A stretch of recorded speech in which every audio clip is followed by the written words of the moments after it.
Quando você citou esses pastores que a gente também tem aqui como adversários do campo ideológico, você, entre os elementos que você definiu eles, você disse também amor ao dinheiro. Uhum. E aí eu queria entender, porque não entra na minha cabeça, eles pregam esse... Eu não sei qual que é o termo, evangelho da prosperidade, coisa do tipo. Teologia da prosperidade. Teologia da prosperidade. Você consegue explicar como que isso prospera? Eu sei que o sonho de todo pobre é ter um dinheiro e tudo mais, mas me parece ser tão claramente incoerente com a palavra de Jesus essa Sem questão. dúvida. Como que eles conseguem capturar tanta gente, sabe? Sim. Boa pergunta. Vamos lá. Primeiro, eu concordo com você, assim, a ideia de que você vai crer em Deus, você vai à igreja domingo, daí eles vão colocar sempre alguma coisa, tipo, vai dar o dízimo, a oferta, tem ali um investimento financeiro, e isso vai fazer você prosperar individualmente, enriquecer. Essa mensagem não tem relação com a vida e a proposta de Jesus. Olha que curioso, a proposta de Jesus leva à superação da pobreza, sem dúvida alguma, mas não pelo caminho individualista, meritocrático, mas pela construção de uma comunidade da partilha. Vou dar um exemplo, a multiplicação de pães e peixes. Sim. Começa com a partilha. Era meio que tarde, estava terminando o dia, uma multidão empobrecida ali com fome. O evangelho tem metáforas, símbolos, é uma contação bonita de história, e alguém diz assim, olha, tem um menino ali com 5 pães e 2 peixinhos. Dizem que o maior milagre foi convencer o menino a entregar esses 5 pães e 2 peixinhos. Depois desse primeiro milagre, Jesus... Diz o texto bíblico, Jesus ora e começa a multiplicação e todo mundo se alimenta. Mas qual é a sacada ali? O que está por trás da lógica do movimento de Jesus? 5 pães e 2 peixinhos, primeiro que é um simbolismo. A tradição judaica trabalha muito com números. 5 mais 2 dá 7. 7 aponta para a lógica da perfeição, da abundância, da totalidade. Por isso que é bom ler a Bíblia com esse cuidado e com esse carinho, para entender melhor a dinâmica do texto. Mas o fato é, como todo mundo se alimentou, portanto, como a pobreza foi superada, a fome foi superada, a ideia ali é, você tem o quê? 5 pães. E você? 2 peixinhos. E você? 5 pães. E você? 2 peixinhos. E você? 5 pães. E você aí? 2 peixinhos. Deu para entender? Sim. A economia solidária Sim.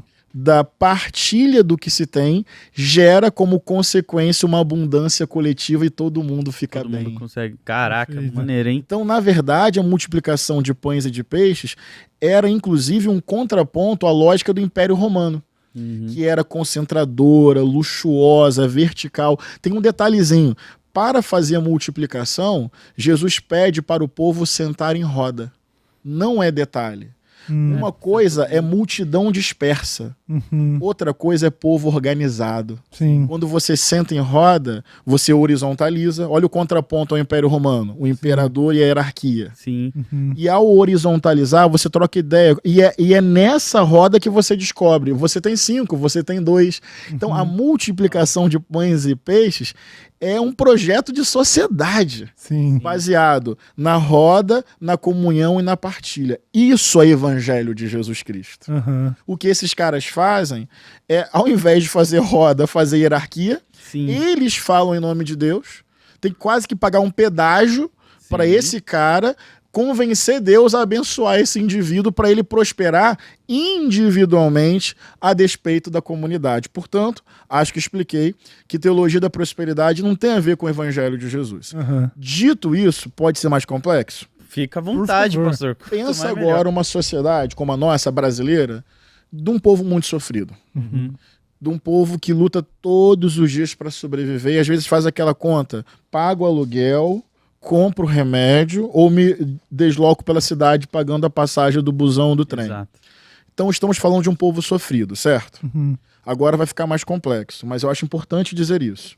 Essa igreja, que abre às vezes numa esquina, no pé de um morro, no topo de um morro, que está em tudo quanto é lugar, é o único espaço que esse trabalhador anônimo, sacaneado todos os dias, pelo patrão, pelo Estado, por todo mundo, abre aquela porta da comunidade, mano, ganha um nome, ganha uma importância. Se o filho fica doente, o pessoal vai lá e visita. Exato. Tem ali quase que uma cidadania que a sociedade não constrói, mas que a igreja devolve. Sim. Eu não estou com isso, gente, romantizando, não. Só estou Não. tentando entender. É um espaço que muitas vezes acolhe pessoas anônimas na sociedade, cada vez mais desigual, que explora essa pessoa. Isso é um fato, né? Agora, olha só.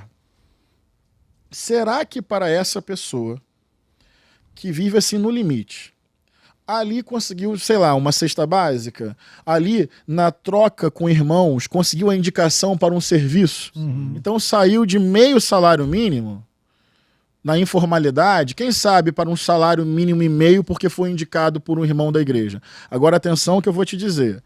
Se saiu de 0 para 1,5, de 0 para 2, se organizou um pouquinho a casa e a família, será que para essa pessoa, nesse país tão desigual, isso não se chama prosperidade? Sim. Então, repara, eu estou denunciando a teologia que esses caras fazem, Sim. porque é ilusória. Mas você me fez uma pergunta muito boa, que eu acho que merece uma resposta muito boa. Eu tenho que entender o que acontece. Sim. O povo não é massa de manobra assim. Às vezes, algum nível de prosperidade, que aos meus olhos pode ser, mas às vezes aquela igreja, de alguma forma, significa algum nível de prosperidade para aquela família. Sim. Sim. Óbvio que não está sendo pelo caminho que a gente defende em termos de consciência de mundo, leitura de sociedade, mas eu preciso entender o que acontece. Sim. Porque as pessoas estão indo lá e ficando lá e dando testemunho sobre o que mudou na vida delas depois que elas foram lá. Exatamente. Então eu Essa é preciso outra parte. compreender essa realidade, mesmo que seja para criticá-la, em algum grau, que é o que eu estou fazendo. Sim. Então eu acho que existem lideranças que manipulam a fé, deturpam o sentido do evangelho, enriquecem às custas dos dízimos e das ofertas de pobres trabalhadores. E eu insisto, esses mega empresários da fé nós precisamos bater de frente com firmeza, coragem no campo das ideias. Sim. E acho que aí também pode ter um monte de crime contábil, fraude financeira. Eu não sei até onde isso vai, porque não tem ética.